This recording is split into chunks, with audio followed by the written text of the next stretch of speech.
Nilapitan ni Farah itong si Jessica at dito'y kinausap niya. Sinabi niya ang katotohanan na magkakaroon na siya ng kapatid at nasa kanyang tummy.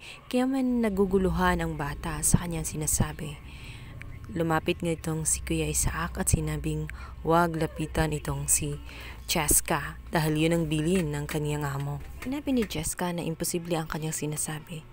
Imposible na magkaroon siya ng kapatid at sa kanyang tummy pa. Kung mangyayari man yun, ay dapat sa kanyang mami. Kaya naman hindi siya naniniwala. Ngunit pilit pa rin niyang sinisiksik at sinasabi dito kay Jessica na nagsasabi siya ng katotohanan. Kaya naman hindi nakatiis itong si Kuya Isaac at hinila na nga itong si Farah. Galit ang bruha at sinabihan nga itong si Kuya Isaac na huwag siya makialam sapagkat isa lamang siyang security guard. Siya ang amo at hindi siya dapat dinidiktahan kung ano ang gusto niyang gawin.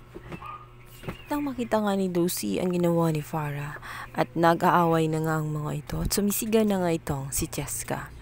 Dito nga'y nagpaliwanag itong si Kuya Isaac. Sinabi niya na inaawat lamang niya itong si Farah sapagkat meron siyang sinasabing hindi maganda at yun naman ang bili ni Darius na huwag hayaan na lumapit si Farah sa kay Jessica. Naninumbalik ang gulo sa pamamahay nitong si Lucy sa pagdating ni Farah sapagkat ang kanyang pinsan ay wala pa ring pinagbago. Isa pa ritong bida-bida at mahilig manguna sa kung anong dapat gawin nila Lucy at Darius. Sinabi ni Lucy na huwag niyang malaitin itong si Isaac at isa pa, yun ang kanilang bilin. Hindi dapat siya lumapit kay Jessica. Sinabi niya rito na hindi niya dapat pangunahan ang dapat nilang gawin bilang magulang. Kung mayroon mang dapat malaman si Jessica ay dapat sa kanila manggagaling at hindi sa kanya sapagkat wala siyang karapatan. Lalo pa ngang tumitindi ang sitwasyon dahil habang tumatagal, tumataas na naman ang sungay nitong si Farah. Magkakaisip na naman siya at plano niya na akitin nga itong si Darius. Nais niya na mabuo ang kanyang pamilya ngayong may anak na siya sa kanyang tiyan. Gusto niya makuha si Darius at si Jessica.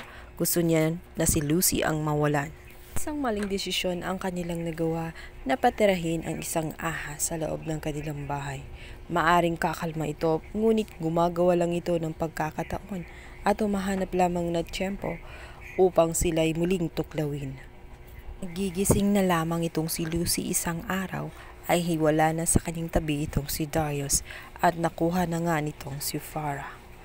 Yan ang ating pakaabangan sa lalong umiinit na tagpo ng Stallion Life. Thank you for watching. Please don't forget to like and subscribe my YouTube channel. Thank you.